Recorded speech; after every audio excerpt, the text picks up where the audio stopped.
just start by talking about the opportunity this team has ahead of it this Sunday? Yeah, we got an opportunity to win the division and go out there and make a statement win and get ready for playoffs. Were you watching the game? Was it a little unexpected how it came about, or the Cardinals game? Yeah, I was watching the game a little bit. I saw the pick six and I kind of went away from it. Then I saw someone in one of my friends' group chat say, "Let's go Cardinals," and I was like, "What's going on?" And that was like when it was like 21-6 when I switched to something else. And it was 21-21. I was like, man, anything can happen now. And I just saw the Cardinals' momentum and movement was just like pretty high. So, that was a big win for them. When you've been chasing for 2 months or needing help for 2 months and then it flips like that and now you control everything, how does the mentality change or how do the conversations in the locker room change, if at all? I don't think the mentality changed. I think we've always tried to control it from the best we can and dealt with our losses and our growing moments the way we can. So, we kind of know what it feels like to be on their side and they kind of know what it feels like to be on our side. And, there's always beauty in trying to get better and learning from your mistakes. I know there's stuff that they wish they could get back, but from over here, we understand what it feels like, when them odds turn against you. So, it is what it is. It's the price of the game. How do you guys balance understanding what's all on the line with this game against the Commanders with not overthinking it and just getting out there and playing good football? It should really just be the same. Really, if you think about from week one, you playing for the division, you playing for playoff hopes, you're playing for Super Bowl hopes. So I really don't think anything has changed. We're playing for the same thing we've been playing since week one. So mentality or anything else should not be differently. At least for me, I'm treating this the same game as I would treat the Rams when we played the Seahawks. It's all fighting for the division, but now that, we might have the lead or whatever it may be, it doesn't change that we need to go out here and get a division win. Micah, why have you guys been able to be so good at home? Is there anything you can put your I would just say it's the fans. The way you guys run into the stadium, we feel the energy. We just, I think the fans do a great job of, making them go on certain counts. We're timing up the counts. I think it's just a great over job of the fans and just, obviously, you don't have to travel that long travel. And, from Dallas, you're getting 3 and 4 hour flights and you're somewhere you're not.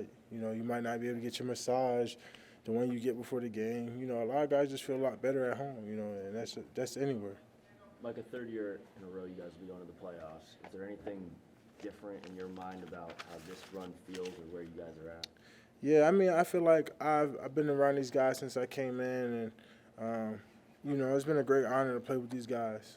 I think I learned how these guys play, their roles. I think we all learn how to win together, lose together. I think we lost to the first round, first year, second round, my second year, and we have a great opportunity to go all the way this year.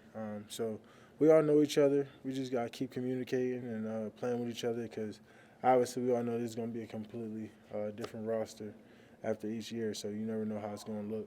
Micah, when you're named All-Pro first team and to the Pro Bowl every year that you're in the league, does that impress you, or is that something that you just it's not even that big of a deal to you because you just expect it? I feel like it's really not. Honestly, I try not to get hung up on it because I know that sometimes it involves names too much rather than talent, what's going on around the league. I think certain guys should get in that don't get the credit they deserve because someone have a bigger name. So sometimes I tend to overlook, Pro Bowls and stuff like that just because I know it's a popularity contest at its best. So, I think I get more pride I think the top 100 is more valuable because that's the players around the league voting and saying, who they think is the best and things like that. That kind of, I think those are kind of like better when it comes from the players. Do you think you've done enough to win Defensive Player of the Year? I don't know. I think I put up a good fight against some great guys across the league. I think it's going to be a good battle. Either way I look at it, I understand how disruptive, guys like Miles, TJ, and whoever else is in the running is. I get to watch those guys. I think Max probably had a great year that might have underlooked because his team might not be a playoff team. So, it's always discrepancies into, who they think should get it and races off a team and races and things like that. So you always got to deal with those type of implications too. Mark, Dono? a few weeks ago, you told us you were tired of being stuck on 13 sacks for a season. Yeah. You know where I'm going. Yeah, I know. I literally just had this conversation with the guys today. At this point, it's any means necessary. It's any means necessary. I might jump off sides twice this week. Something has to change. It's coming. It's coming for sure. Dono seems to be really coming on. Jordan Lewis, same thing. JK had a good game on Saturday. Can you feel it on the front end when the guys in the back end are coming in their own? And what does it mean for this defense moving forward, the way that they're being at their kind of peak selves? Yeah, it's great. Obviously, them all are coming back from injuries and things they might have been dealing with. Dono with the calf and stuff in the first couple of weeks and getting back in the routine of football. And J. Lou with his foot and not necessarily starting until Trayvon and J.K. come into his own. I just think it's all growth in the season.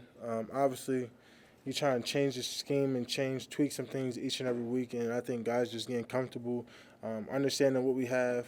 I think sometimes you look at other teams and say, man, they got this, they got that. We don't have that here, and versus I'm like, man, after that, we got who we got. This is the team that we got to try to make a run with it. We either live with it and die with it. So I think guys are just understanding that and just getting better from it and getting ready to make this run. Michael, well, there's a lot on the line for the Cowboys. Washington gets to play spoiler. What's it like going against a team that this is it for them and they got a chance to ruin a division rivals? It's always dangerous to go against someone who has nothing to lose.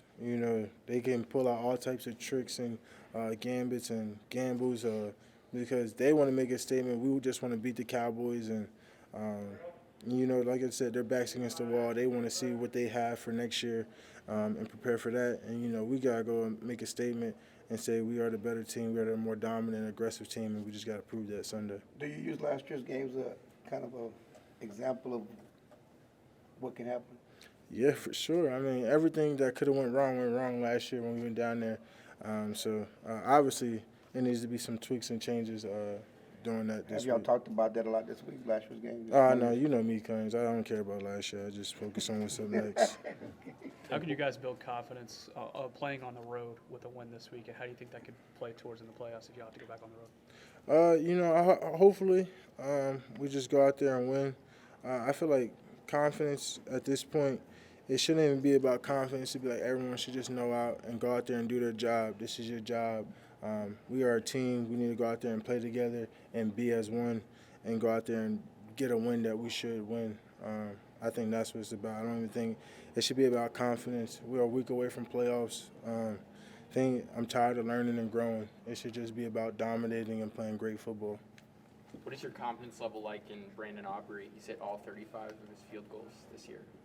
Yeah, it's pretty terrific. I mean, I'm not a person that tends to get up on fourth downs or field goals. I just kind of like, if you make, you make. If you miss, you miss. I got to get out there and run anyway, so I might as well just get my legs, let them rest anyway. So, but pretty much for a guy like this, I got the utmost confidence in him.